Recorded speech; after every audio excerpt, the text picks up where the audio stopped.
The November rain hammered against the floor-to-ceiling windows of the downtown Boston skyscraper. Michael Whitfield stood motionless, his phone pressed so hard against his ear that his knuckles had turned white. The voice on the other end belonged to Rosa, the housekeeper, who had been with his family for 15 years. Every word she spoke felt like a knife twisting deeper into his chest. "Mr. Whitfield, I wouldn't call if I wasn't certain," Rosa's voice trembled with urgency. "I overheard Jessica this morning on the phone. She said she was taking the girls to Southwick landfill. She laughed, sir. She laughed and said they needed to learn a lesson." Michael's jaw clenched. Jessica, his wife of 2 years, the woman who had swept into his life with her golden hair, bright smile, and promises of devotion. The woman who claimed to love his twin daughters as her own. At 48, Michael had thought he'd found a second chance at happiness after his first wife, Caroline, passed away from cancer 4 years ago. How spectacularly wrong he'd been. "Where is she taking them?" he demanded, his voice barely controlled.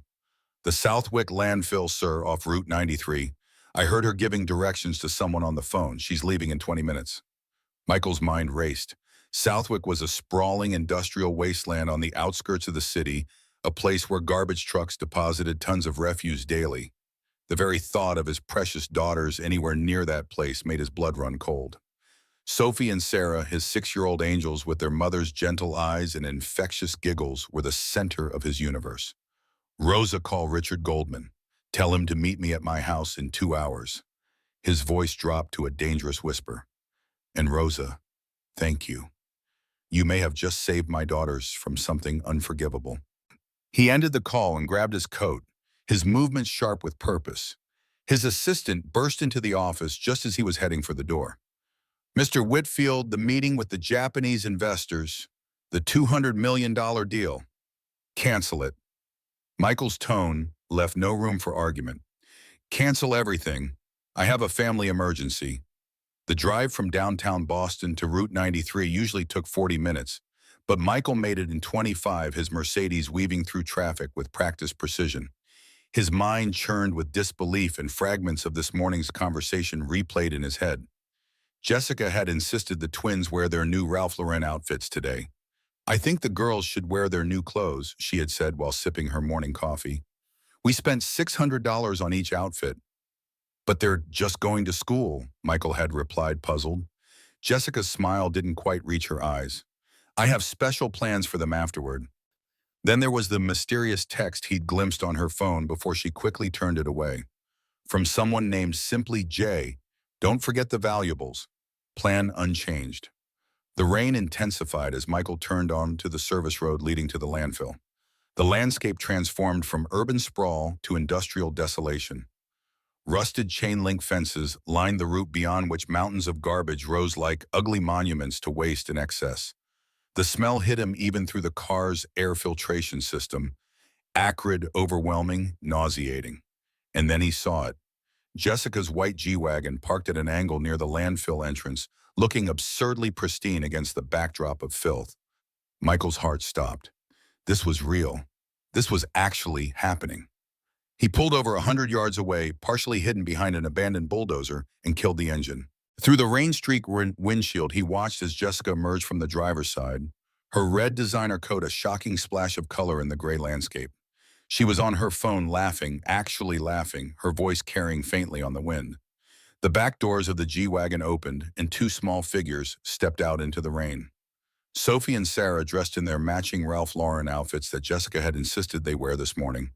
Michael's daughters looked around in confusion, their small faces scrunched up against the rain and the overwhelming stench. Michael's hand moved to the door handle, but he forced himself to wait. He needed to see this. He needed to witness exactly what Jessica was capable of, no matter how much it destroyed him. Because if he was going to protect his daughters, if he was going to ensure this never happened again, he needed irrefutable proof of who Jessica really was. Jessica gestured toward a mountain of garbage bags, still holding her phone to her ear.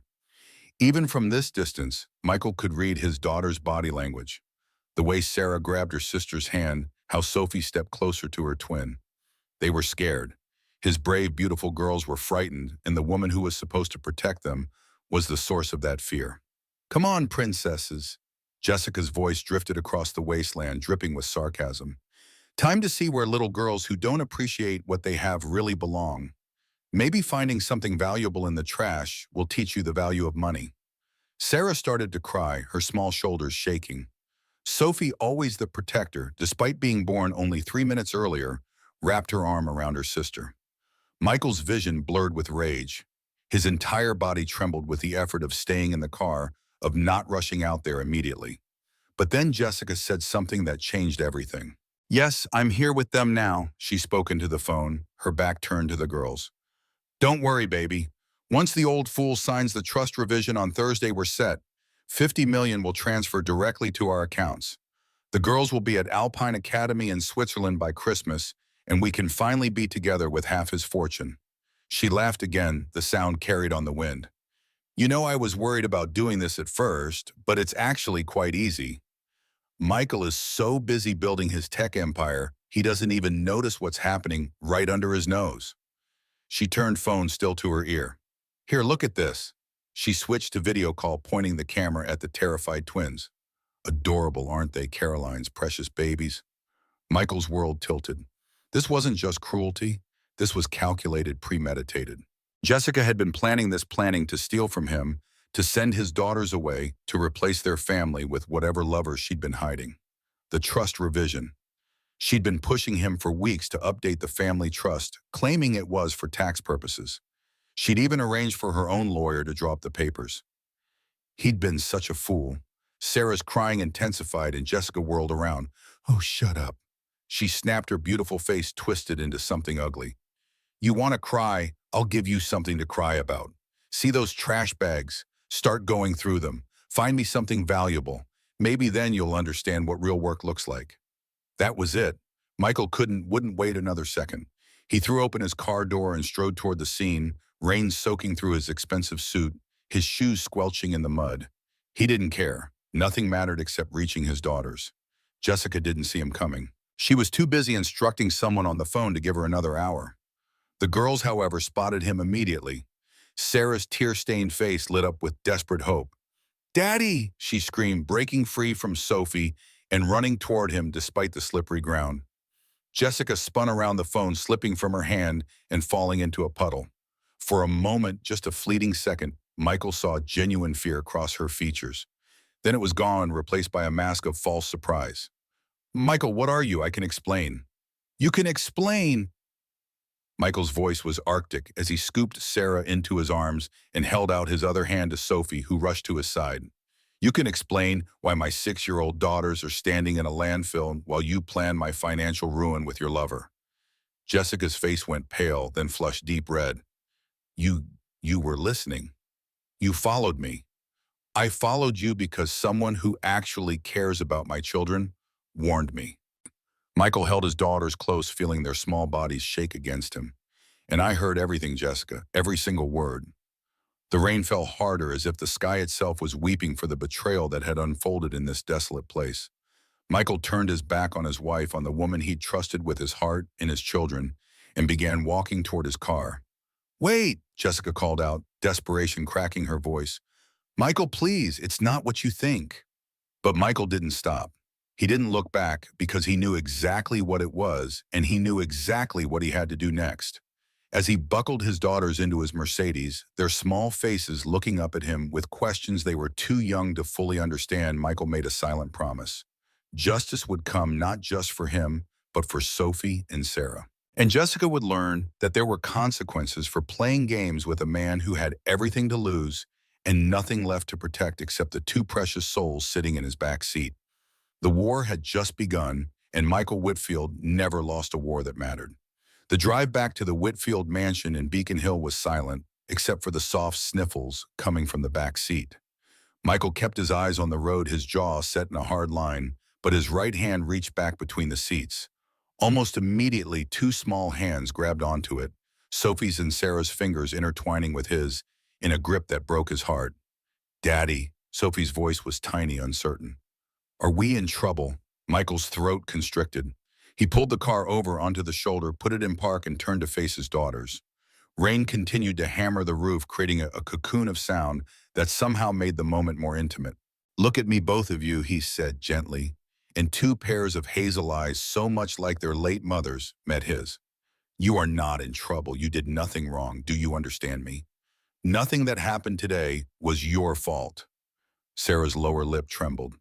But Jessica said we were bad. She said we don't appreciate things and that we needed to learn where we belong. Your stepmother was wrong, Michael stated firmly, each word deliberate. You belong with me in our home, safe and loved. Always. Is she coming home with us? Sophie asked, fear evident in her voice. Michael considered his answer carefully. These were 6-year-old children already traumatized by losing their mother to cancer, then by the emotional abuse they'd clearly been suffering under Jessica's care. He wouldn't lie to them, but he also wouldn't burden them with adult complexities they couldn't process. No, sweetheart, Jessica won't be living with us anymore. It's going to be just the three of us, like before. Is that okay? The relief on their faces was instantaneous and devastating. How long had they been suffering? How many signs had he missed while buried in work, trusting that his new wife was caring for them as she'd promised? I'm so sorry, Michael whispered, pulling both girls forward into an awkward embrace over the center console. I'm so sorry. I didn't see what was happening.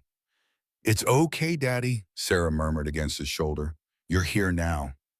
They stayed like that for several minutes, just holding each other before Michael finally pulled back. Let's go home. Rosa's making hot chocolate. The mention of Rosa brought genuine smiles to their faces, and Michael felt a surge of gratitude for the woman who had loved his daughters enough to risk her job and possibly Jessica's wrath to protect them. By the time they pulled into the circular driveway of the Whitfield mansion, 3 cars were already parked there. Rosa's modest sedan, a sleek black town car belonging to his lawyer Richard Goldman, and a silver Audi he didn't recognize. Michael frowned. He'd expected Richard, but who was the third visitor? Rosa appeared at the front door before Michael had even turned off the engine, her plump face creased with worry. She rushed down the steps despite the rain, carrying 2 large umbrellas. Oh, my angels, she cried, gathering both girls into a fierce hug as soon as they emerged from the car. Come inside, come inside. I have hot chocolate and cookies waiting. As Rosa shepherded the girls into the house, Michael was intercepted by Richard Goldman. At 62, Richard was one of Boston's most formidable family lawyers with silver hair and the sharp eyes of a man who'd seen every variety of human deception. He'd been Michael's friend for 25 years since their Harvard days. Michael, Richard clasped his shoulder. Rosa gave me the basics. How are the girls? Shaken, scared. But they'll be okay. Michael's voice hardened. I need Jessica out of my life, Richard. Completely. By any legal means necessary. That's why I brought someone. Richard gestured toward the front door, where a woman in her late 30s stood waiting, dressed in a sharp charcoal suit despite the weekend. This is Detective Victoria Chen. She's with the Child Protection Unit. Michael's eyebrows rose. You called the police? What Jessica did constitutes child endangerment, Richard explained quietly. Those girls are 6 years old, Michael. She took them to an active landfill site and attempted to force them to dig through garbage. That's criminal. Detective Chen stepped forward, extending her hand. Mr. Whitfield, I know this is difficult, but I need to ask your daughters some questions with you present, of course. Of course, Michael nodded, suddenly exhausted. The sooner we document what happened, the stronger the case. She hasn't hurt them physically, he added, as they walked toward the house. Just today, just this psychological torture that you know of, Detective Chen said gently. Mr. Whitfield, in my experience, what we see is often just the tip of the iceberg. Children hide abuse to protect the adults they love, even abusive ones, because they're scared of what might happen if they tell. The words hit Michael like a punch to the gut. How much hadn't he seen? How many times had Jessica been cruel when he wasn't there to witness it? They moved into the mansion where Rosa had settled the girls in the sunroom with their hot chocolate. The room was all windows overlooking the private garden, filled with comfortable furniture and the girls' favorite books and toys. It was their safe space, and Michael was grateful Rosa had thought to bring them here rather than the formal living room. Detective Chen proved to be remarkably good with children. She sat on the floor with Sophie and Sarah, admiring their drawings and sipping her own hot chocolate before gently steering the conversation to that morning. So your daddy told me you had quite an adventure today, she began casually. Want to tell me about it? Sarah looked at Sophie, who nodded encouragingly. Jessica was mean, Sarah said quietly.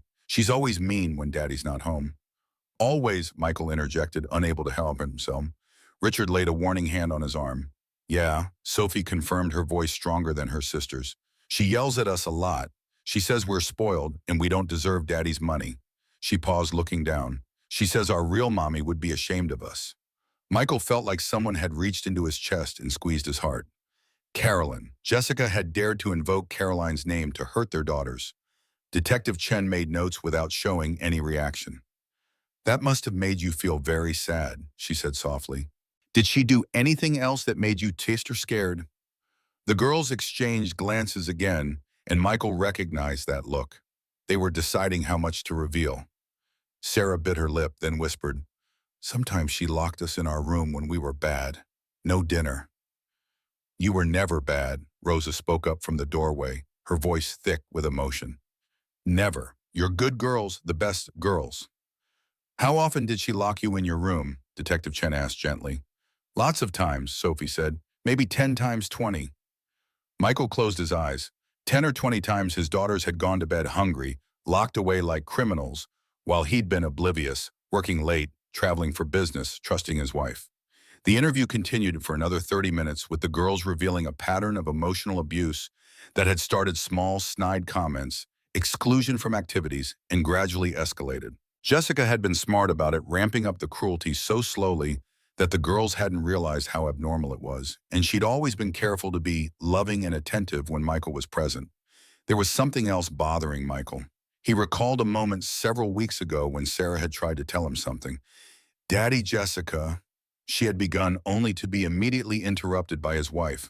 Oh, the imagination of children, Jessica had laughed, placing a hand on Sarah's shoulder that looked affectionate, but now Michael wondered if it had been a warning. Didn't Daddy tell you not to make up stories?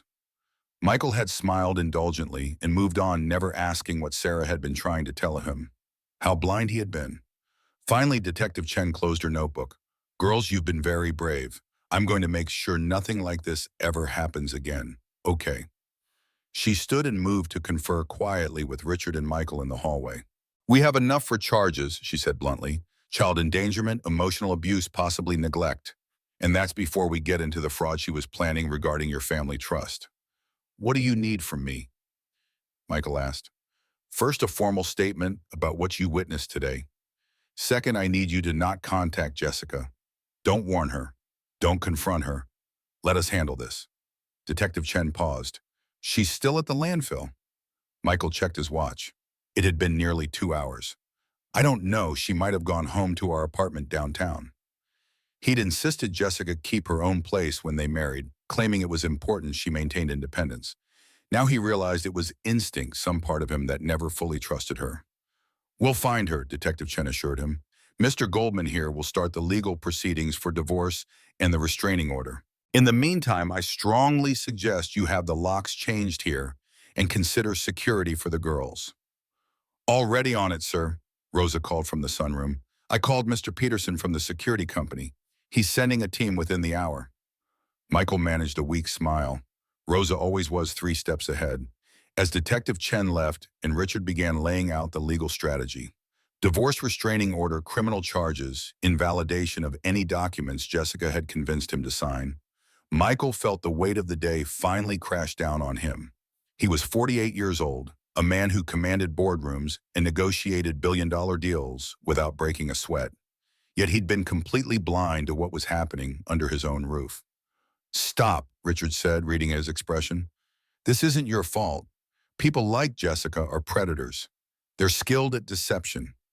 You're not the first intelligent man to be fooled, and you won't be the last. But your daughters are safe now because you acted the moment you knew. That's what matters. Through the doorway, Michael could see Sophie and Sarah already looking more relaxed as Rosa read to them from their favorite book. They were resilient, these girls of his. They'd survived losing their mother, and they'd survived this too. He'd make sure of it. His phone buzzed. A text from Jessica. Michael, please, we need to talk. I can explain everything. Please don't do this. I love you. I love the girls. Michael showed the message to Richard, who immediately took the phone. Don't respond. In fact, give me this. We'll turn it over to Detective Chen. Any contact from her is now evidence. What do I tell the girls? Michael asked quietly. When they ask why Jessica did this, how do I explain that someone they trusted, someone I brought into their lives, could be so cruel? Richard was quiet for a moment. You tell them the truth in an age-appropriate way. You tell them that sometimes people aren't who they pretend to be, and you teach them to trust their instincts. Those girls knew something was wrong. They just didn't have the power to do anything about it. Next time they'll know they can come to you. Next time. Michael's stomach turned. He'd make damn sure there wasn't a next time. As evening fell and Rosa coaxed the girls into taking a warm bath before bed, Michael stood in his study looking at the family photo on his desk. It had been taken just 6 months ago. Him, Jessica, Sophie, and Sarah at their summer house in Cape Cod. Everyone was smiling, but now looking closer, Michael could see the tension in his daughter's eyes, the way they leaned away from Jessica instead of toward her. The signs had been there. He just hadn't wanted to see them. His phone, which Richard had returned after photographing Jessica's message, buzzed again. Another text from Jessica, this one more desperate. I know you're angry, but please let me see you. Let me see the girls. We're a family, Michael. Don't throw that away because of one mistake. One mistake. As if traumatizing his children was equivalent to forgetting to pick up milk. Michael deleted the message without responding. Let her panic. Let her wonder what was coming, because tomorrow morning Richard would file papers that would systematically dismantle every plan Jessica had made, and Michael would make sure that everyone in their social circle knew exactly what kind of person she was. Upstairs, he could hear Rosa helping the girls into their pajamas, their voices high and sweet as they chattered about nothing in particular. Normal sounds, safe sounds. Michael climbed the stairs to their bedroom, where both girls were snuggled under their matching flowered quilts, Caroline's last gift to them before she died. Daddy, Sarah said sleepily, can you stay until we fall asleep? Of course, Princess. He settled into the chair between their beds, the same chair where Caroline used to sit, and took a small hand from each girl. Daddy, Sophie's voice was drowsy. Are you going to find us a new mommy? Michael's breath caught. Would you want that? Someday, I mean? Sophie considered. But not soon. Can it just be us for a while? It can be just us for as long as you want, Michael promised. And he meant it. Whatever happened in the future, he would never prioritize his own loneliness over his daughter's well-being. They'd survived losing their mother and the cruelty of a stepmother. They deserved peace. Within minutes, both girls were asleep, their faces finally relaxed and peaceful. Michael sat there in the darkened room, listening to their breathing, and made a silent vow. He would spend the rest of his life making sure they never felt unsafe again, and Jessica would face every consequence her actions had earned. Not just in family court or criminal court, but in the court of public opinion. Michael Whitfield hadn't built an empire by being merciful to those who threatened what he loved. The battle lines were drawn, and this was one war Jessica had no hope of winning. The Monday morning sun streamed through the windows of Michael's downtown office, but he barely noticed. He'd been awake since 4 a.m. preparing for what Richard called the opening salvo. On his desk lay a stack of legal documents that would, once filed, begin the systematic destruction of Jessica's plans and reputation. Richard sat across from him, reviewing the paperwork one final time. Emergency restraining order granted as of 7 a.m. this morning. Divorce petition citing fraud, emotional abuse, and infidelity. Criminal charges filed by the DA's office for child endangerment. Forensic audit of all joint accounts in the trust documents she had you review last month. He looked up. She's about to have a very bad day. Good, Michael said coldly. He hadn't slept well, kept awake by images of his daughter standing in that dump, by the memory of Sarah's tears, by the rage that someone he'd trusted had so thoroughly betrayed him. His phone rang. Rosa. Michael answered immediately. Is everything okay? The girls are fine, Mr. Whitfield. They're having breakfast. But you should know Jessica just showed up at the front gate. Security stopped her, but she's causing quite a scene, screaming about her rights as their mother. Michael's jaw clenched. She has no rights. Tell security if she doesn't leave in 5 minutes, they're to call the police. The restraining order is active as of an hour ago. Already done, sir. The police are on their way. I just wanted you to know. After hanging up, Michael looked at Richard. She doesn't understand yet, does she, that this is actually happening? People like Jessica never think they'll face real consequences, Richard replied. She assumed you'd be angry, maybe file for divorce, but ultimately give her a settlement to make her go away quietly. She has no idea what she's actually dealing with. Michael's phone buzzed with a text from his head of security. Police have arrived, subject being escorted from premises. She's threatening legal action. Let her threaten, Michael muttered. We have enough evidence to bury her.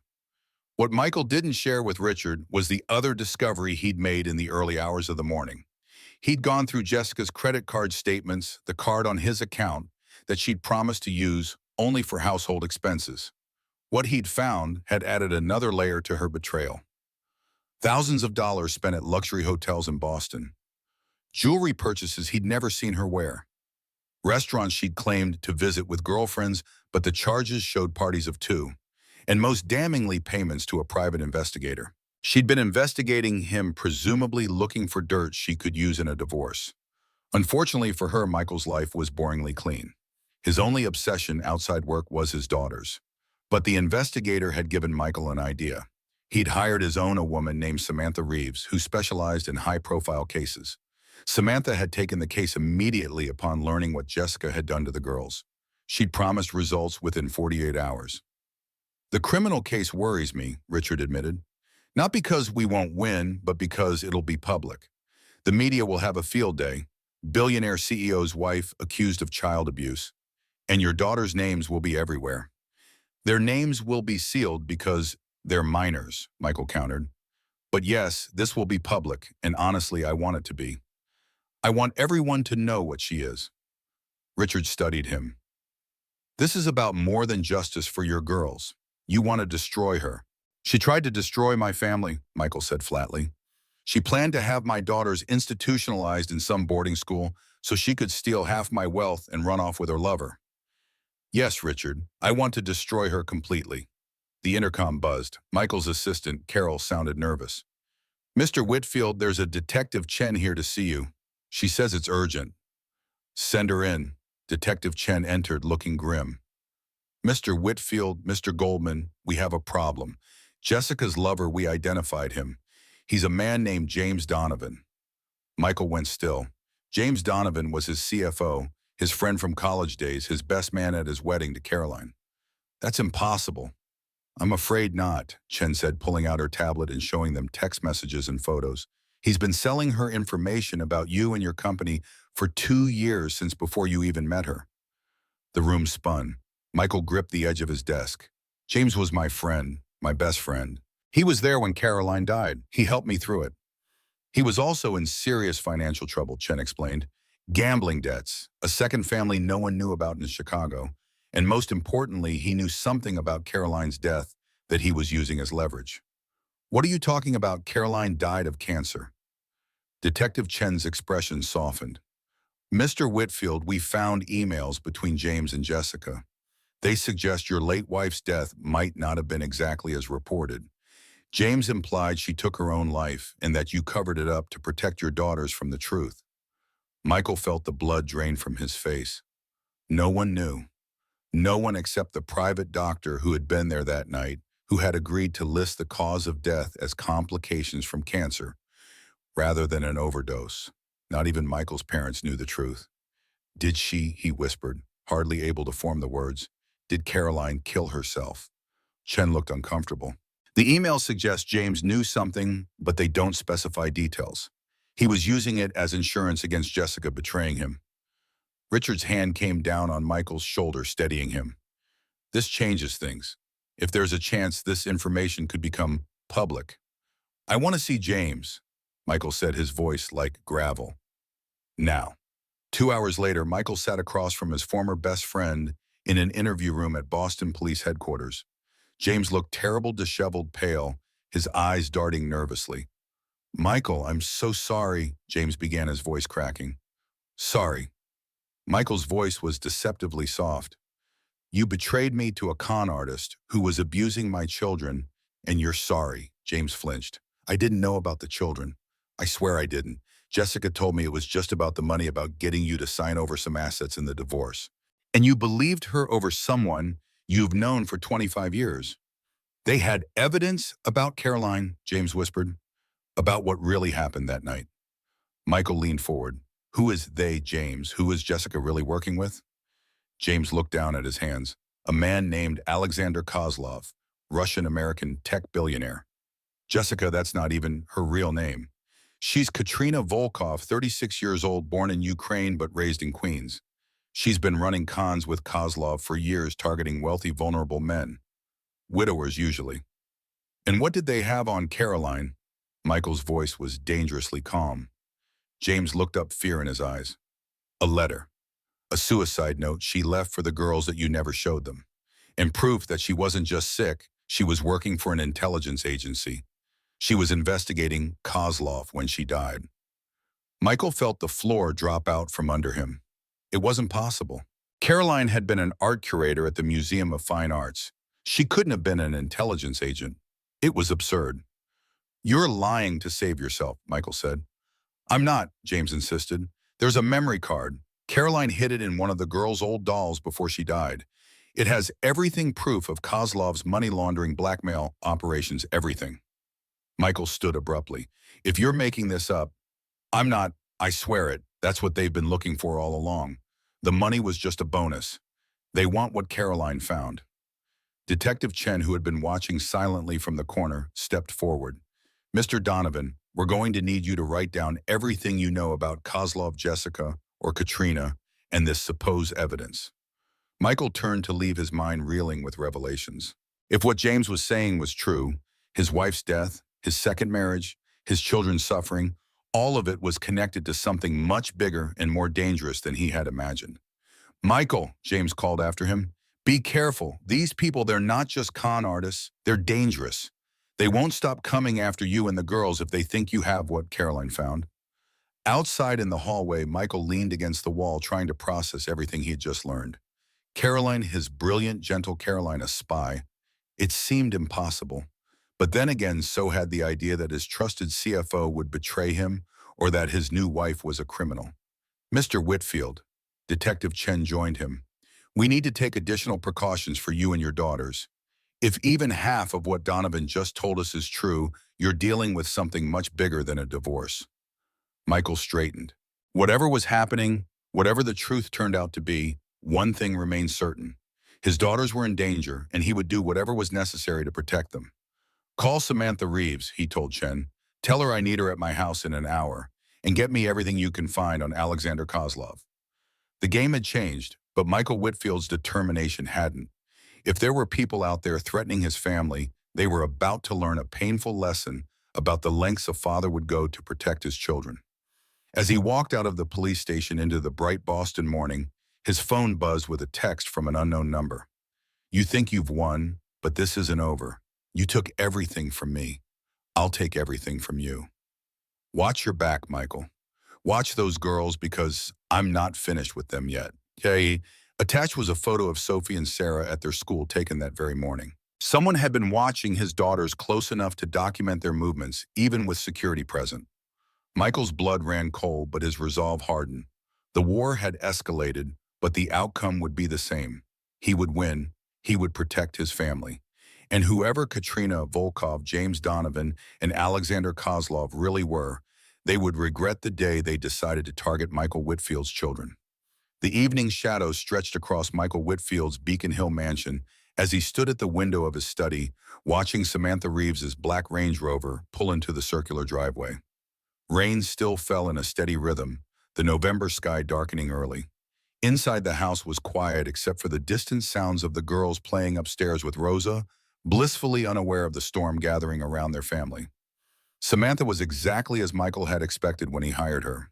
Mid-40s, impeccably dressed in dark tailored clothing, with short-cropped hair and the watchful eyes of someone who'd seen the darkest corners of human behavior.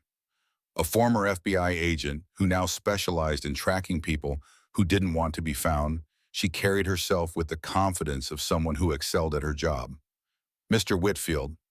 She nodded as Michael led her into his study. No handshake, no pleasantries, just business. I've been reviewing what Detective Chen provided. You've stepped into something complicated. Michael gestured for her to sit across from him. Tell me. Samantha placed a slim laptop on the desk between them. Jessica Sterling doesn't exist, at least not in the way you know her. I've been digging into her background. Her fingers moved across the keyboard, pulling up documents. Her real name is Katrina Volkov. She's 36, not 34. Born in Ukraine but grew up in Queens, New York with an alcoholic mother and no father in the picture. She turned the screen toward Michael. The woman in the driver's license photo was undoubtedly Jessica, but with darker hair and a harder expression. The birth date made her 2 years older than she'd claimed. Everything she told you about her wealthy family private school's trust fund, all fabricated. She started as a teenager running small-time cons in Pennsylvania. Shoplifting, credit card fraud. Graduated to romance scams when she was 20. Michael stared at the image, trying to reconcile the woman he'd married with this stranger. She's been arrested 4 times under 3 different names, always managed to avoid serious prison time by cooperating against her partners. Samantha's expression was grim. Mr. Whitfield, Katrina is a career criminal. What she did to your daughters wasn't personal. To her, it was just part of the barrage, removing obstacles that stood between her and your money. Michael felt sick. He'd brought this person into his home, into his daughters' lives, because he was lonely and she was beautiful and charming.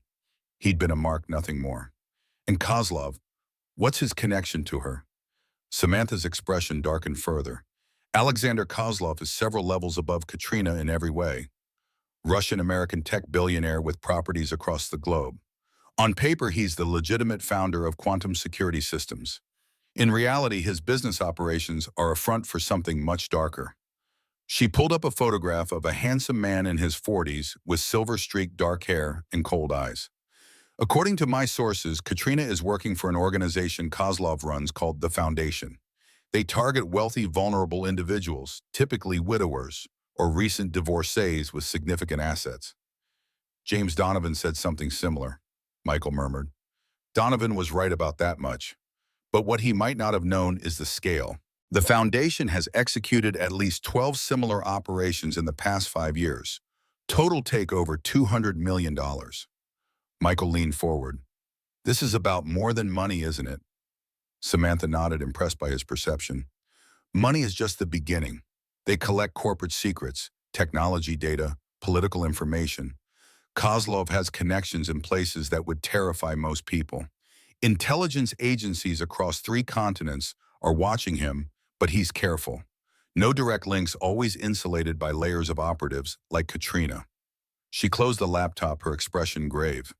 There's something else you should know. The Foundation doesn't leave witnesses. That's why Katrina was pushing to send your daughters to that boarding school in Switzerland. Once they were isolated, once you'd signed over the assets, she didn't need to finish. Michael understood the implication, and it chilled him to the bone. His daughters wouldn't have simply been sent away. They might have disappeared entirely. Does she know we're on to her? Michael asked, his voice tight with controlled rage. By now, absolutely. The restraining order, police involvement, Donovan's arrest, she knows her cover is blown. The question is what she and Kozlov will do next. As if on cue, Michael's secure phone vibrated with a message from Detective Chen. Surveillance has spotted Katrina Volkov and male subject matching Kozlov's description at a private property in the Hamptons. Address follows. Proceeding with caution. Michael showed Samantha the message. How quickly can we move on this? Very, she replied, already on her feet. I have a team ready, former SEAL cybersecurity specialist, FBI contacts. We can set up a lightning operation to catch both of them. Do it, Michael said. Whatever it takes, whatever it costs. I want them both facing charges. Within hours, Samantha had organized a strike team. The plan was simple but effective. Surround the Hamptons estate document, Kozlov and Katrina together, then bring in law enforcement for the arrest. Michael insisted on accompanying them despite Samantha's objections. This isn't a spectator sport, Mr. Whitfield, she warned as they approached the location in a blacked-out SUV. They threaten my children, Michael replied coldly. I'm not a spectator, I'm a participant. The Hamptons property was a modern glass and steel structure set back from the beach, illuminated against the night sky. Samantha's team moved with military precision, setting up surveillance positions around the perimeter while a drone captured aerial footage. But as they closed in, something felt wrong. The house was too quiet, too still. No movement, no shadows passing behind windows. Something's off, the former SEAL whispered into his comm unit. No heat signatures inside. They breached the house moments later, only to find it empty. No Katrina, no Kozlov. Just a perfectly staged luxury home without a single personal item. And on the dining room table, a single white envelope addressed to Michael in Jessica's handwriting. With gloved hands, Samantha opened it and removed a note card. The game is just beginning, Michael. Thank you for confirming you're taking this seriously. Kiss those precious girls good night while you still can. It was a trap, Samantha said, her voice tight with her frustration. They knew we'd track them here. They wanted to see our response gauge our resources. How? Michael demanded. How did they know? Your security might be compromised. Your phones, your home systems, your office. These people are professionals, Mr. Whitfield. They don't leave things to chance. The ride back to Boston was tense and silent. Michael stared out the window at the darkness rushing past his mind, calculating possibilities, threats, countermoves. They'd been outmaneuvered this time, but that wouldn't happen again. When they returned to the mansion, Michael found Detective Chen waiting with more troubling news. Your home security system has been compromised, she confirmed Samantha's suspicion. Someone's been accessing your cameras, your alarm codes, everything. We're installing a completely new system now, one that isn't connected to any network. The girls, Michael asked immediately. Safe, upstairs with Rosa and 2 officers. We've swept the house. No listening devices, no cameras beyond your own. Michael nodded, relief washing through him. What about Kozlov and Katrina? Gone, Chen said flatly. Private jet left Teterboro for St. Bart's 3 hours ago. Registered to a shell company we can't trace yet. We're coordinating with international partners, but honestly, with Kozlov's resources, she didn't need to finish. Men like Kozlov moved between countries with impunity, greasing palms and exploiting legal loopholes. Michael's secure phone pinged with an email notification. No sender information, just an attachment. His blood froze as he opened it to find photos of Sophie and Sarah at school that morning, their small faces framed in the school's front windows as they worked at their desks. The timestamp showed it was taken just hours earlier. The message below was simple. They look so much like their mother. It would be a shame if they ended up like her. They're still watching my daughters, Michael said, showing the email to Chen and Samantha, even with security in place. We need to move you and the girls immediately, Samantha decided. Somewhere off the grid, somewhere not connected to you. No, Michael's voice was firm. Running means they win. It means my daughters' lives are disrupted even more. We strengthen security. We lock down their school. We find Kozlov and Katrina, and we end this. Detective Chen looked unconvinced. Mr. Whitfield, these people have sophisticated resources. They've already hacked your home system. They have experts who can bypass most security measures. Then we get better experts, Michael stated flatly. I built a cybersecurity empire. I have access to the best minds in the industry. If Kozlov wants to play technology games, he'll find himself outmatched. By midnight, Michael's mansion had been transformed into a fortress. New security systems installed by a team Michael personally vetted, armed guards at all entrances, and a complete communications blackout except for a single secure line. The girls slept peacefully upstairs, unaware of the small army now protecting them. Michael sat in his study with Samantha and Chen, reviewing everything they knew about the Foundation and its operations. There's a pattern, Samantha pointed out, displaying a timeline of previous victims. They isolate the target from family and friends, create dependency, then manipulate them into transferring assets before disappearing. But I never transferred anything, Michael noted. The trust revision was scheduled for Thursday. We caught them before they could execute. Which makes you dangerous, Chen added. You're the operation that failed, the loose end. Michael's phone rang the secure line. He answered cautiously. Mr. Whitfield, a cultured male voice with the faintest trace of an accent, spoke. We haven't been formally introduced. My name is Alexander Kozlov. Michael's eyes widened. He put the call on speaker and motioned for Samantha to begin tracing it. Kozlov, you have a lot of nerve calling me after what your organization did to my children. A regrettable misunderstanding, Kozlov replied smoothly. Katrina sometimes takes her role too seriously. She was never going to harm your daughters. Save it, Michael snapped. I know exactly what the Foundation does.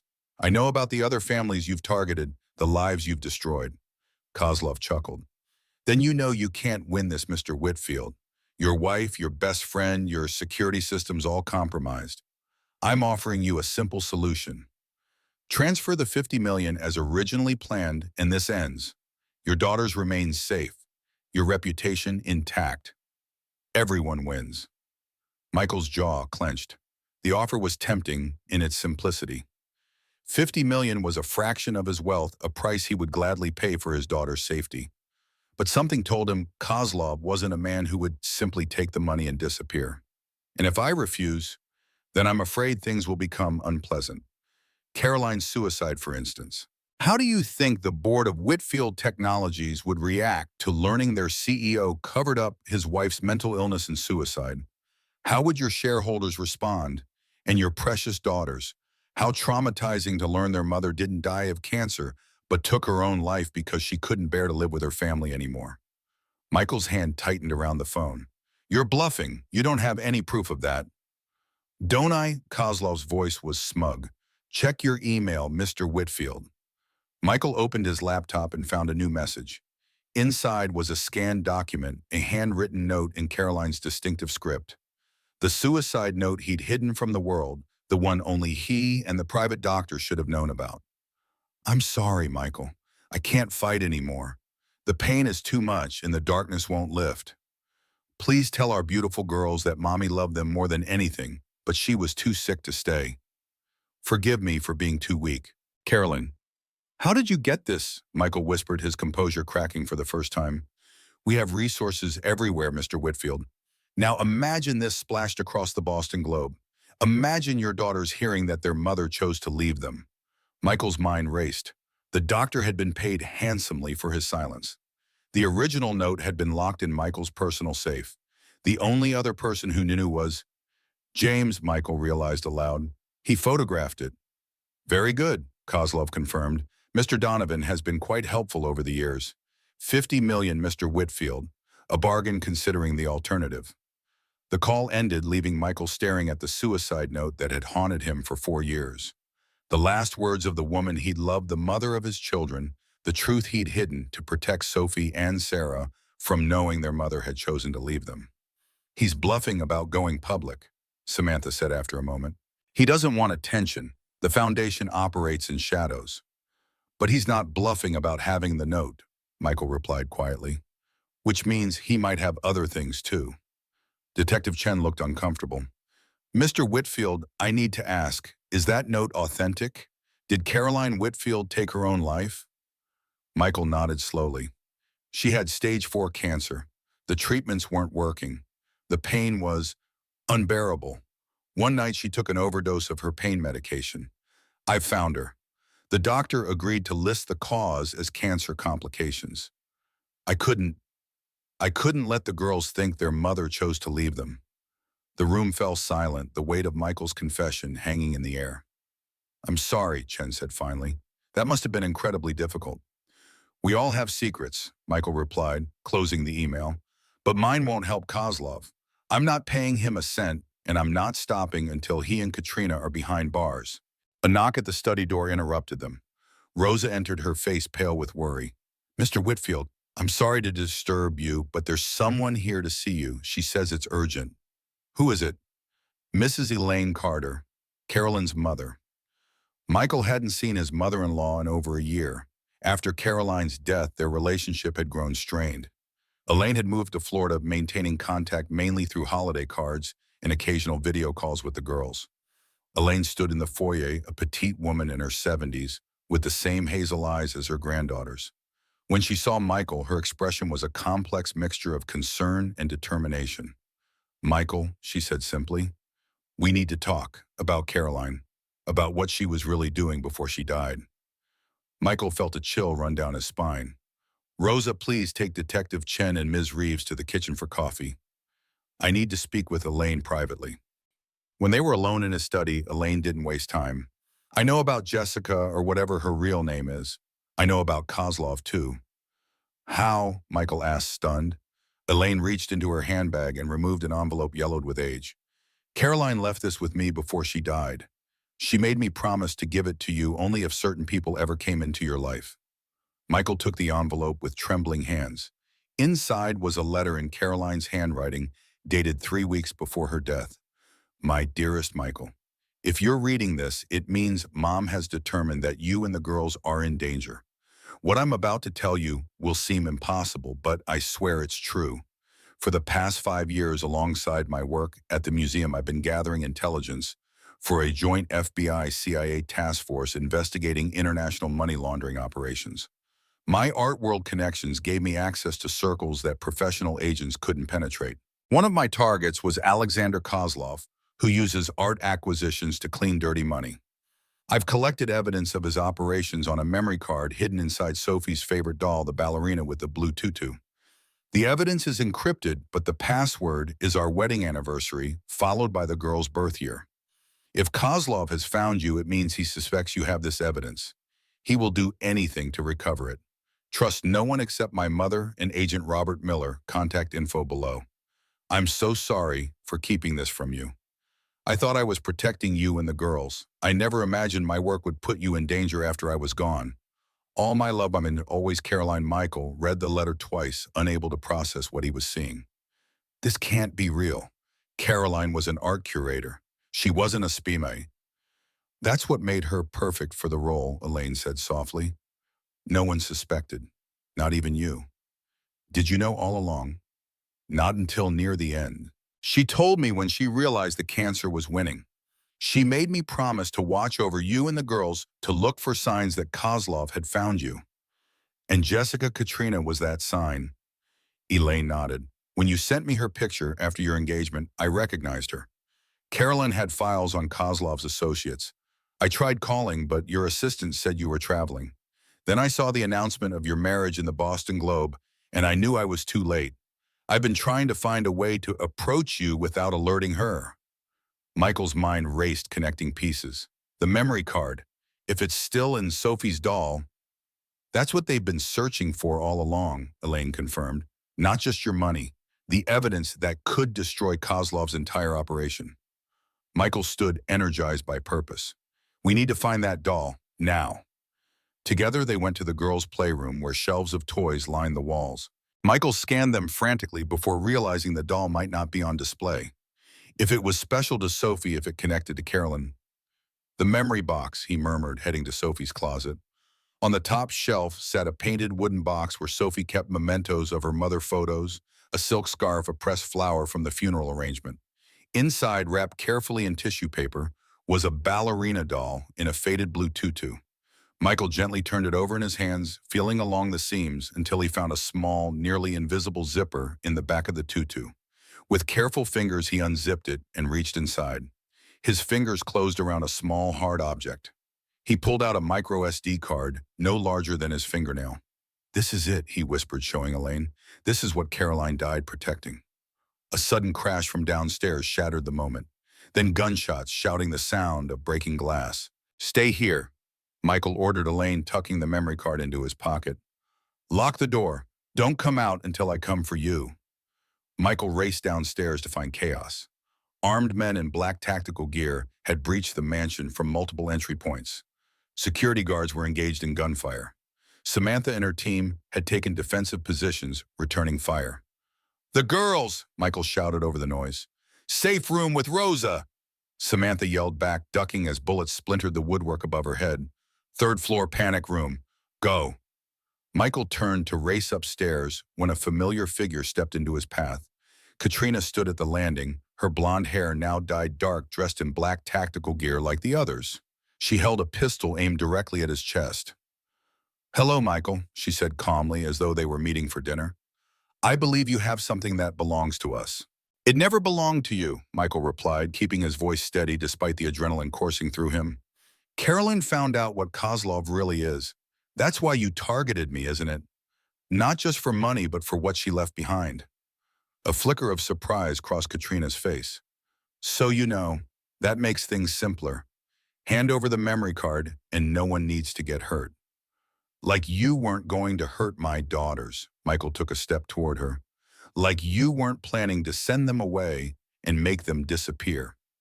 For the first time, something like genuine emotion flashed in Katrina's eyes. I never intended to harm the children. That was Kozlov's addition to the plan, not mine. But you went along with it. You terrorized them. You locked them in their rooms without food. You told them their mother would be ashamed of them.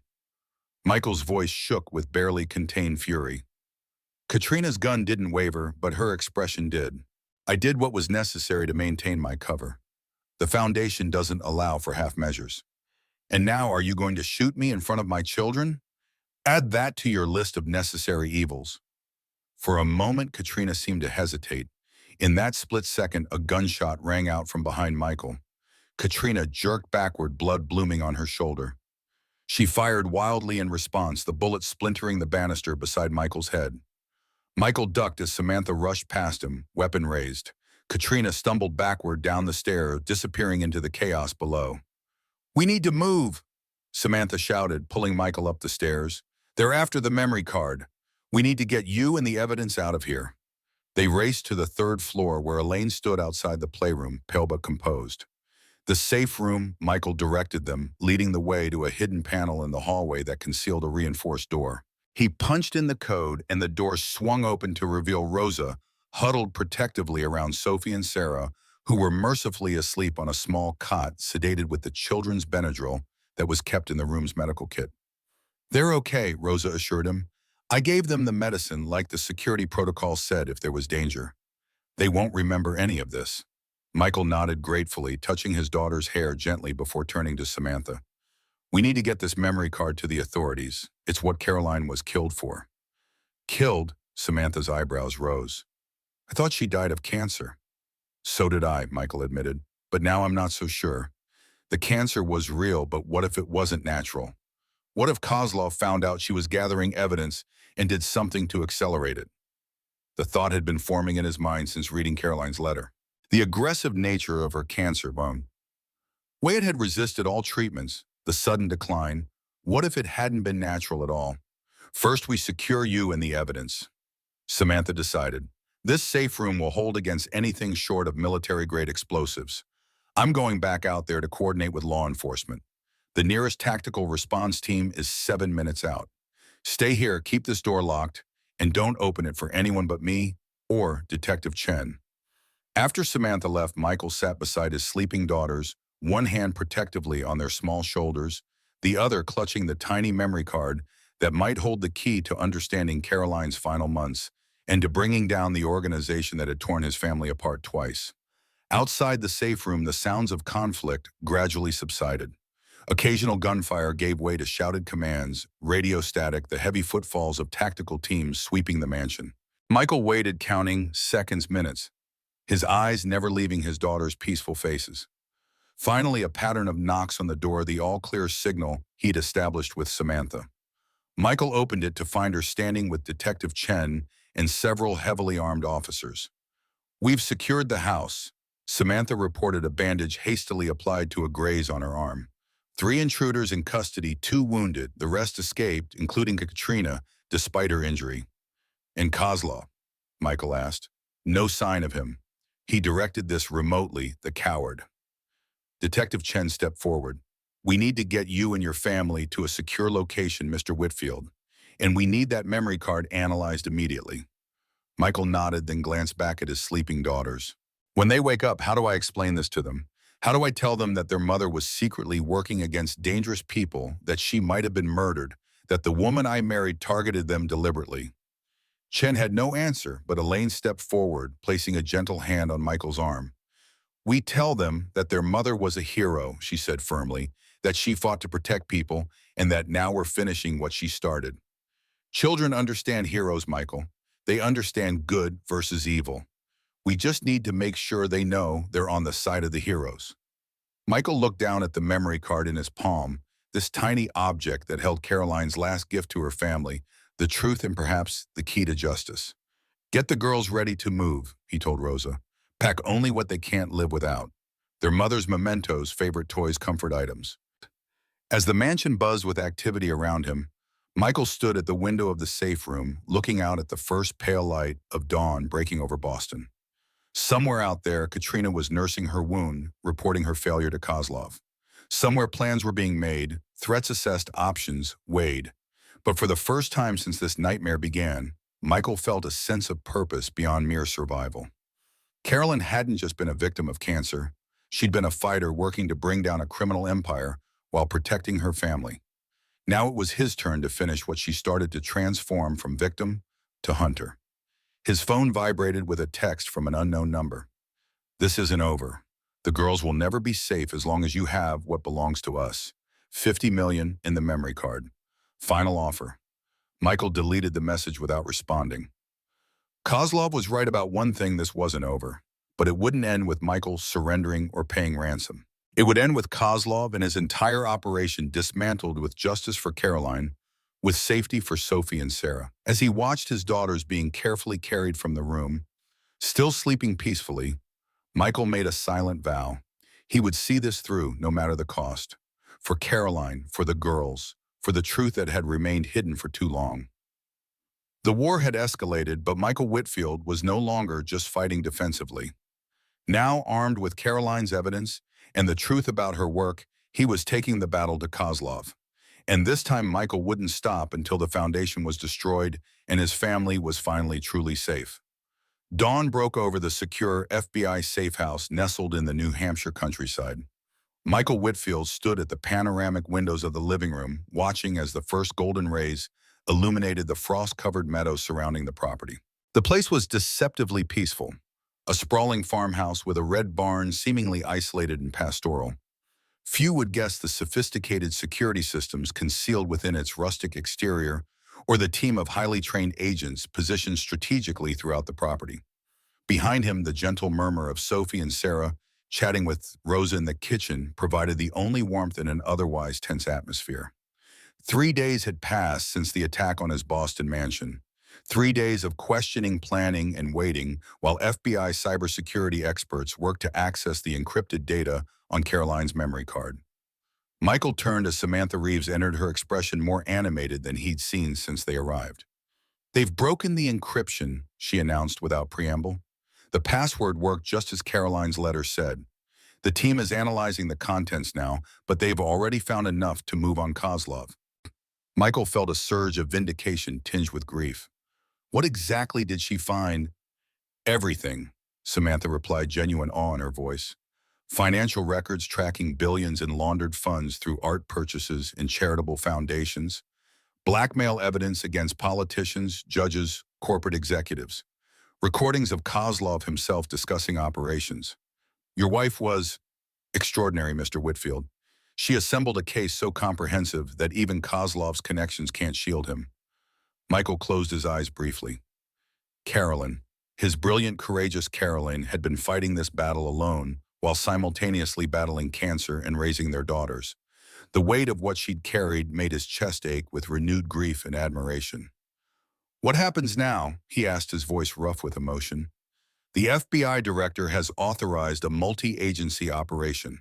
Teams are being assembled to move simultaneously against Kozlov's properties in New York, Miami, and San Francisco." Samantha checked her watch. "The warrants are being executed within the hour. Agent Miller is coordinating directly with Interpol for the international locations."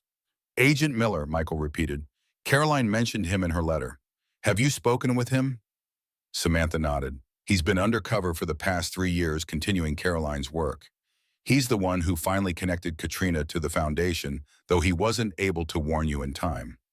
The doorbell chimed, a sound so ordinary it seemed almost absurd in their current circumstances. One of the security team checked the monitors, then nodded to Samantha. "Speaking of Agent Miller," she said with a small smile, "he's here." Robert Miller was not what Michael had expected. Instead of the stern, weathered agent, he'd imagined Miller was a soft-spoken man in his early 40s, with kind eyes behind wire-rimmed glasses. He looked more like a college professor than an undercover operative who'd spent years infiltrating a criminal empire. "Mr. Whitfield," Miller extended his hand. "I wish we were meeting under better circumstances. Carolyn spoke of you and the girls often. She was incredibly proud of all of you." Michael accepted the handshake, studying the man who had known a side of his wife he never had. "How long did you work with her?" "Almost 5 years," Miller replied.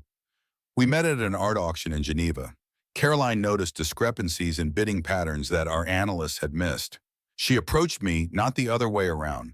That was Caroline, always observant, always connecting dots others missed.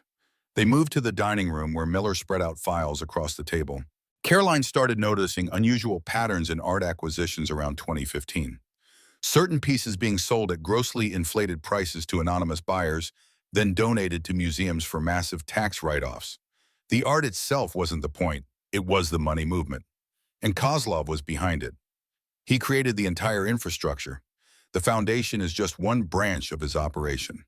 There's a complex network of shell companies, offshore accounts, and legitimate businesses, all designed to launder money for various criminal enterprises and corrupt officials. Miller pulled out a photograph of a younger Kozlov standing beside a smiling middle-aged couple.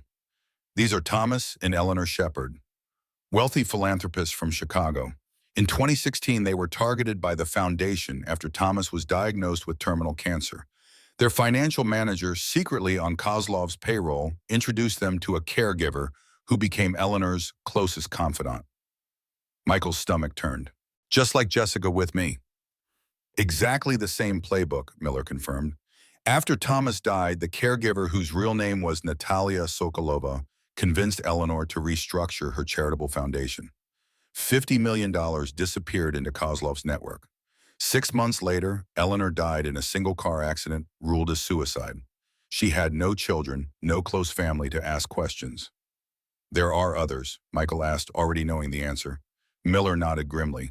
12 confirmed cases we know about. Wealthy individuals, usually isolated by grief or divorce, all targeted in similar ways. Most ended up dead or financially ruined, sometimes both.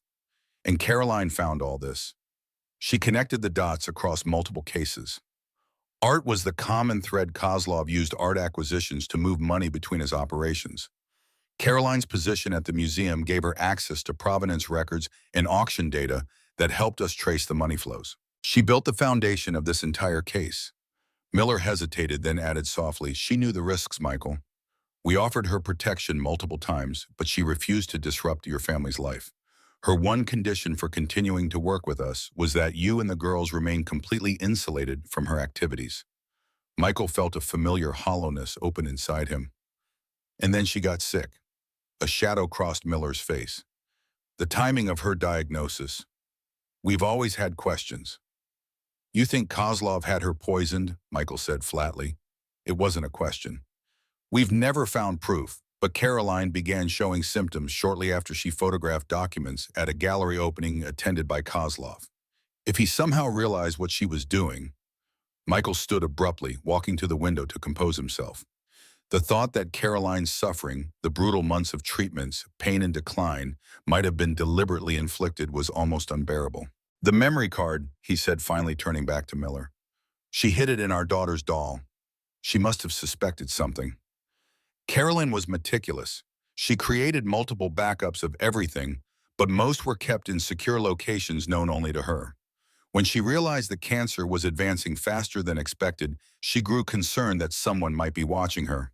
The doll was her insurance policy, something so personal, so seemingly insignificant that no one would think to look there.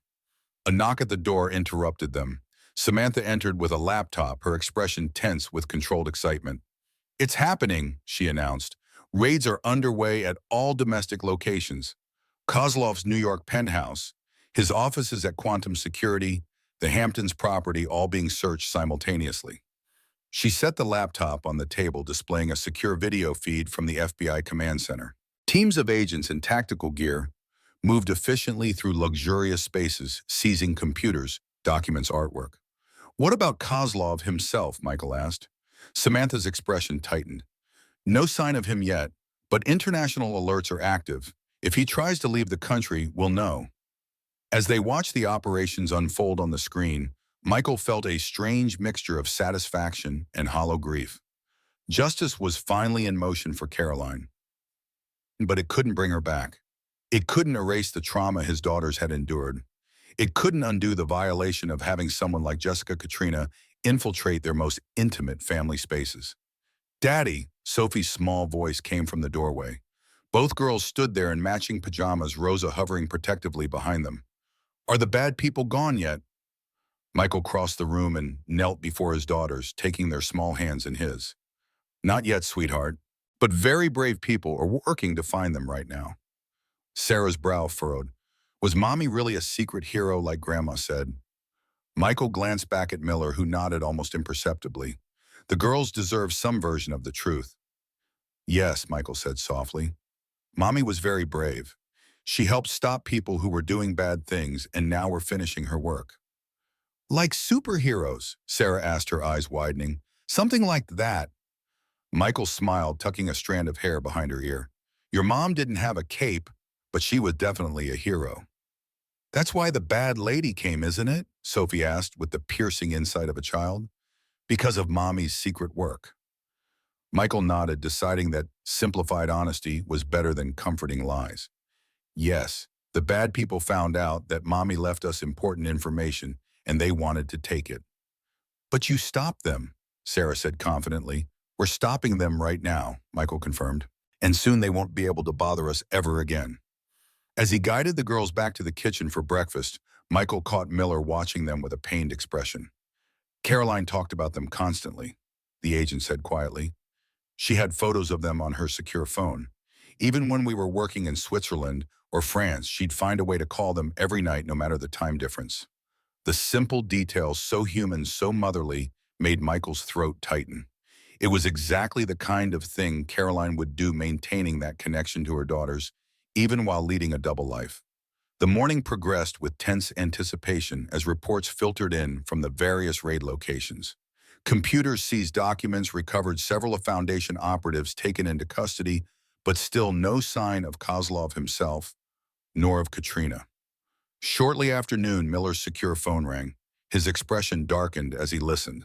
When he demanded then how many, any visual confirmation. After another pause, he ended the call with a curt, "Keep me updated." What is it? Michael asked. Kozlov's yacht just left its berth in Miami, heading into international waters. Coast Guard is tracking it, but they can't board without cause unless it stays in U.S. territorial waters. He's running, Samantha concluded. With over $50 million in assets seized just this morning, I'd run too, Miller said grimly. But there's more. Marina security cameras caught footage of passengers boarding last night. One of them matches Katrina Volkov's description, though she was wearing a scarf and sunglasses. Michael's jaw tightened. The thought of Katrina escaping justice made his blood boil. After everything she'd done to his family, after the trauma she'd inflicted on his daughters, she didn't deserve freedom. Can't we stop them? He demanded. Alert the Bahamas, Cuba, wherever they might be heading. We're trying, Miller assured him. But Kozlov has connections everywhere. He could be headed to any number of countries without extradition treaties, and international waters themselves offer protection. Michael paced the room, frustration mounting. So they just get away. After everything, the attacks, the threats to my children, what they did to Caroline, they sail off into the sunset. Miller and Samantha exchanged glances, a silent communication passing between them. There might be another option, Samantha said carefully. A more proactive approach. What do you mean? Miller took off his glasses, rubbing the bridge of his nose. Officially, the FBI can't pursue Kozlov into international waters without diplomatic clearances that could take days. Unofficially, I have contacts who aren't bound by the same restrictions, Samantha finished. Former colleagues who now work in private security with access to resources that can move more quickly than government agencies. You're talking about mercenaries, Michael said bluntly. I prefer independent contractors, Samantha replied with a thin smile. But essentially, yes, people who can intercept that yacht before it reaches safe harbor. And what happens when they intercept it? They secure Kozlov and Volkov, then transfer them to a vessel that can legally return them to U.S. jurisdiction. Miller explained carefully, choosing his words. It's a gray area legally, but with the evidence we now have, no court would throw out the case based on how they were apprehended. Michael considered this, weighing the implications. He was a businessman accustomed to operating within legal frameworks, to following rules and procedures. But these people had threatened his children. They had possibly murdered Caroline. They had violated every decent boundary. Do it, he decided. Whatever it costs, whatever it takes. I want them facing justice in an American courtroom. I'll make the calls, Samantha said, already reaching for her phone. As arrangements were made, Michael joined his daughters in the living room, where they were drawing pictures under Rosa's watchful eye. Look, Daddy, Sarah held up her drawing proudly. It's our family. The crayon illustration showed four figures holding hands, Michael, Sophie, Sarah, and a woman with a yellow halo around her head, who could only be Caroline watching over them from above. The simple image, rendered in a child's unsteady hand, brought a lump to Michael's throat. It's beautiful, sweetheart. He managed, pulling her into a gentle hug. When can we go home? Sophie asked, looking up from her own drawing. I miss my room and my books. Soon, Michael promised, though he knew their Boston mansion might never feel safe again after the attack. We might find a new home, though, maybe somewhere with a bigger garden. Would you like that? Both girls nodded enthusiastically, easily adaptable, in the way only children can be. For them, home wasn't a specific house, but wherever they were together, safe and loved. As afternoons stretched into evening, the safe house hummed with activity. Samantha's independent contractors had been deployed, a team of former Special Forces operators, now tracking Kozlov's yacht via satellite. Miller coordinated with FBI teams processing the mountain of evidence recovered from the raids. Michael alternated between checking updates and spending time with his daughters, determined that they should feel his presence and protection despite the chaos. Shortly after midnight, Samantha's secure phone rang. The conversation was brief, but her expression told Michael everything he needed to know. They've located the yacht, she confirmed after hanging up, 50 miles southeast of Miami, heading toward the Bahamas. Interception in approximately 2 hours. Michael nodded, tension coiling in his muscles. And then we wait, she replied simply. These people are professionals. They'll handle it. The next 2 hours crawled by with excruciating slowness. The girls and Rosa had long since gone to bed. The safe house was quiet except for the low murmur of agents communicating over secure channels and the occasional ping of incoming messages. Michael found himself unable to sit still, alternating between pacing the living room and standing at the windows, staring out at the darkness as if he might somehow see the operation unfolding hundreds of miles away. At precisely 2:17 a.m., Samantha's phone rang again. She answered, listened intently, then gave Michael a thumbs up. They've boarded, she mouthed silently. Michael held his breath, counting seconds, imagining the scene, armed professionals swarming the luxury yacht, securing the vessel, confronting Kozlov and Katrina. After everything that had happened, after all the fear and betrayal, it seemed almost anticlimactic to be standing in a quiet farmhouse while justice was delivered from afar. 10 minutes later, the phone rang again. This time, Samantha's conversation lasted longer, her expression cycling through surprise, concern, and finally grim satisfaction. It's done, she announced after hanging up. Kozlov is in custody. The yacht is secured. They're transferring him to a Coast Guard vessel now. And Katrina? Michael asked. Samantha hesitated. She wasn't on board. What? But the marina footage showed a woman matching her description. Yes, but it wasn't her. It was Kozlov's personal assistant, Elena Petrova, another Foundation operative. According to the team, Kozlov claims he hasn't seen Katrina since the attack on your mansion. Michael felt a cold weight settle in his stomach. She's still out there. For now, son, Miller interjected, joining them. But with Kozlov in custody and the entire Foundation operation exposed, she's isolated. No resources, no support network. And she's injured. She can't hide forever. She threatened my daughters, Michael said quietly. As long as she's free, this isn't over. We'll find her, Samantha promised. Every law enforcement agency in the country has her photo. Border Patrol, airports, train stations. She can't move without being spotted. Despite their assurances, Michael felt uneasy. He'd underestimated Katrina before mistaking her for the loving, devoted Jessica. He wouldn't make that mistake again. Morning brought news that Kozlov was being transported to a federal holding facility in Miami. The evidence against him was overwhelming. Caroline's memory card, combined with the documents seized in the raids, painted a damning picture of decades of criminal activity. Prosecutors were already drafting charges ranging from money laundering and tax evasion to conspiracy to commit murder. He'll never see the outside of a prison again, Miller assured Michael over breakfast. The case is ironclad. Even with the best lawyers money can buy, he's looking at multiple life sentences. What about his network, the Foundation? Dismantled, Miller said with satisfaction.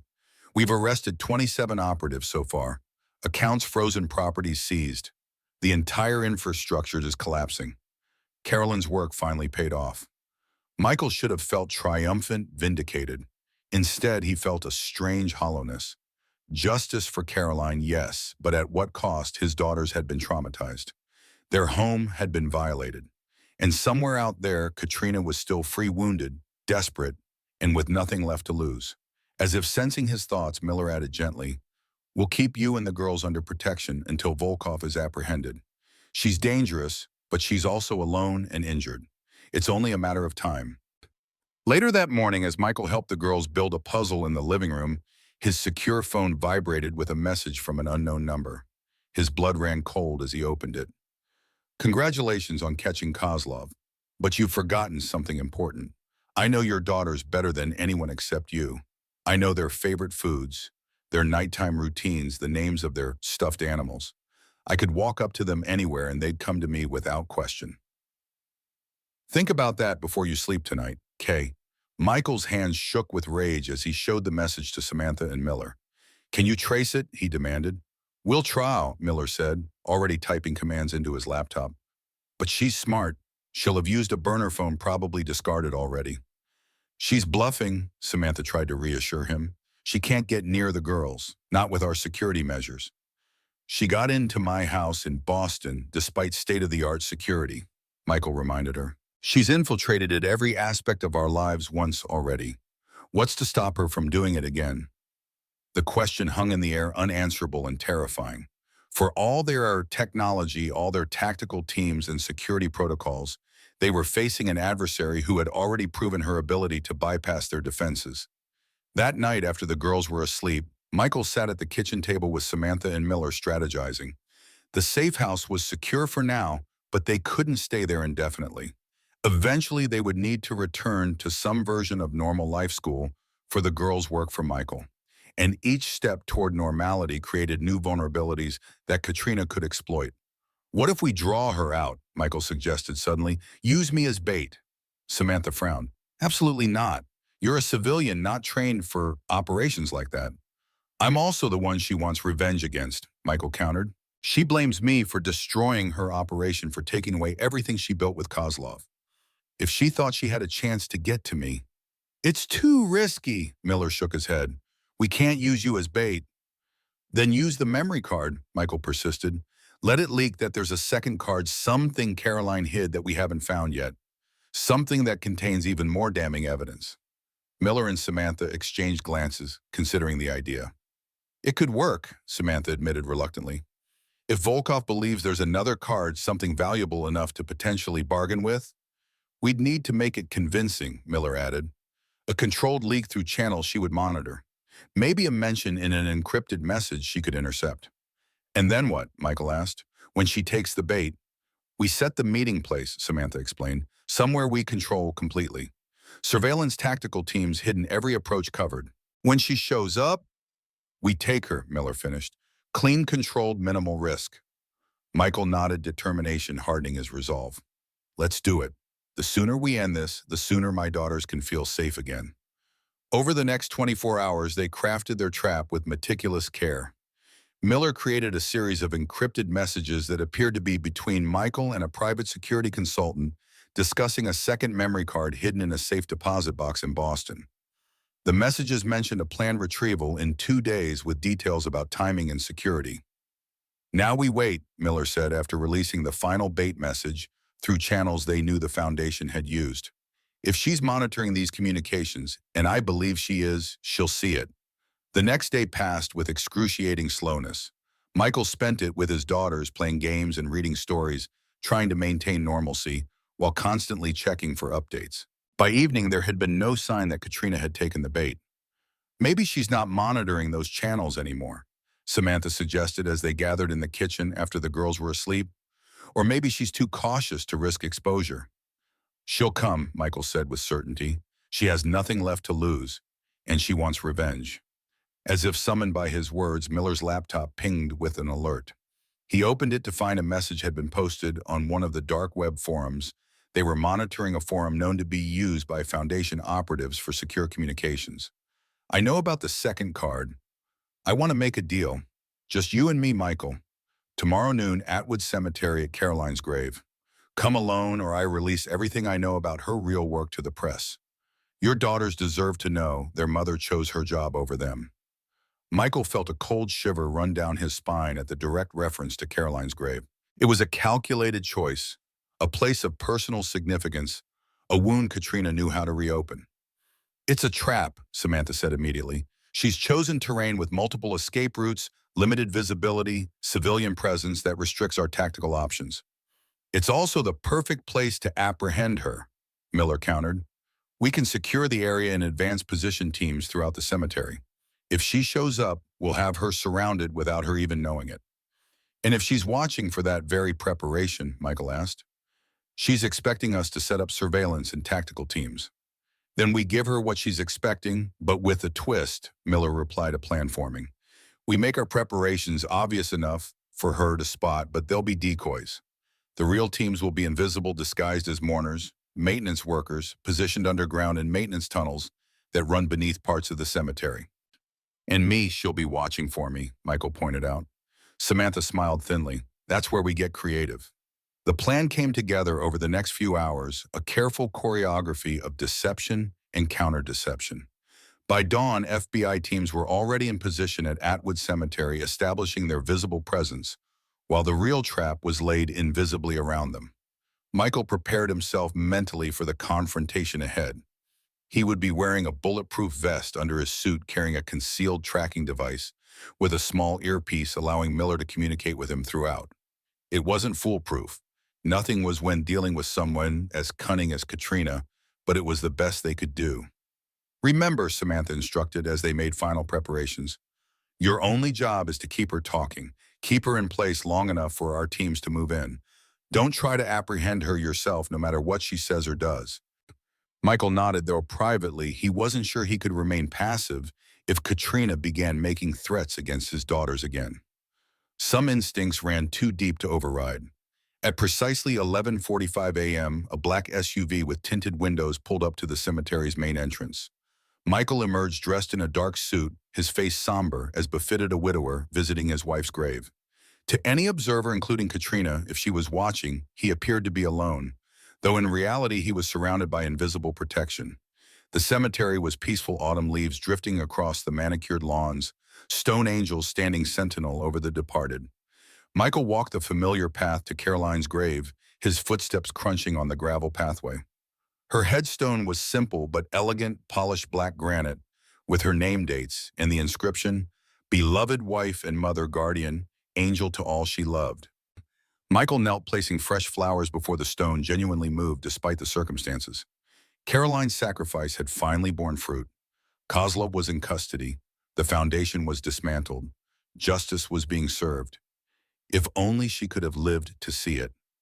She would be proud of you, a familiar voice said behind him. Michael turned slowly to find Katrina standing 10 feet away. She looked different, her blonde hair now dark and cropped short, her designer clothes replaced by nondescript jeans and a jacket. Her left arm was held close to her body, clearly still injured from the gunshot wound, but her eyes were the same, calculating, watchful, revealing nothing. You have a strange way of honoring the dead, Michael replied coldly, rising to his feet. Coming to the grave of a woman your organization murdered. Is that what you believe? Katrina tilted her head.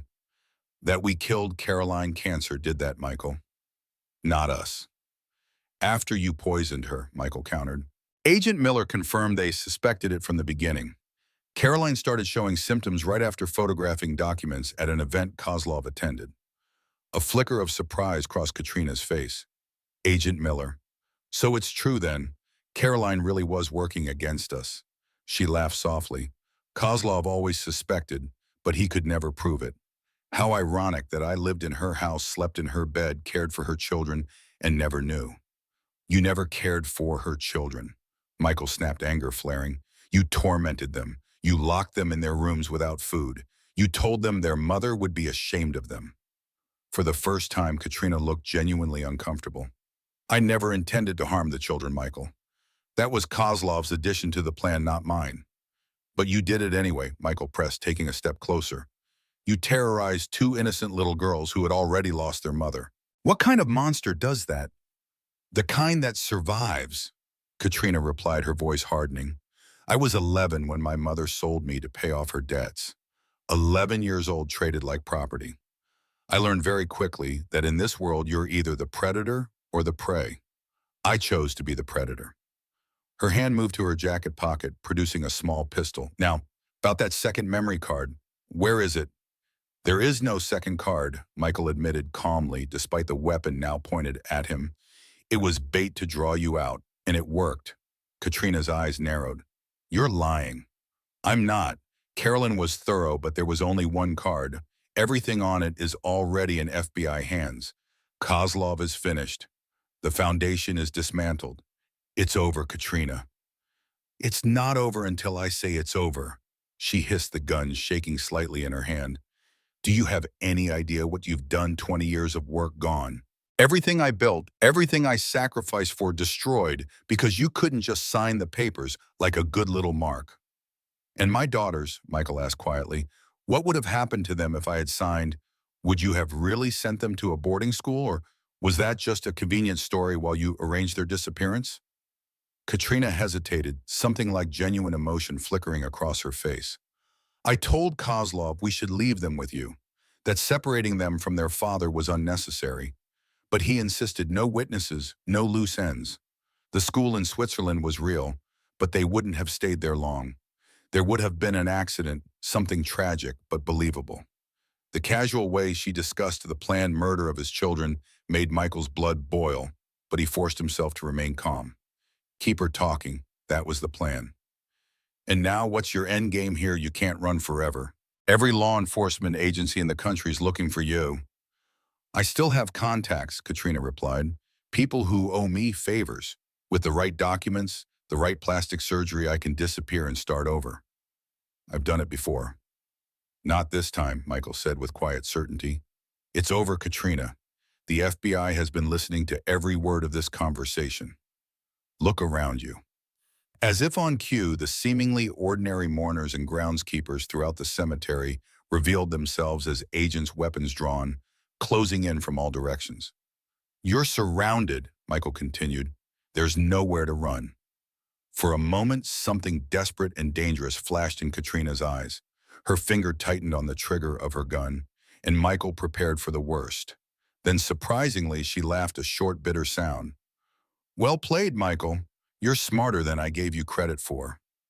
Slowly, deliberately, she placed the gun on the ground and raised her hands. Tell Sophie and Sarah I'm sorry, she said, her voice suddenly stripped of all artifice. I know it doesn't matter, but I am. They were good kids. They deserve better than what I gave them. As FBI agents moved in to take her into custody, Michael found himself staring into the eyes of the woman who had been both Jessica and Katrina, the loving wife and the calculating predator.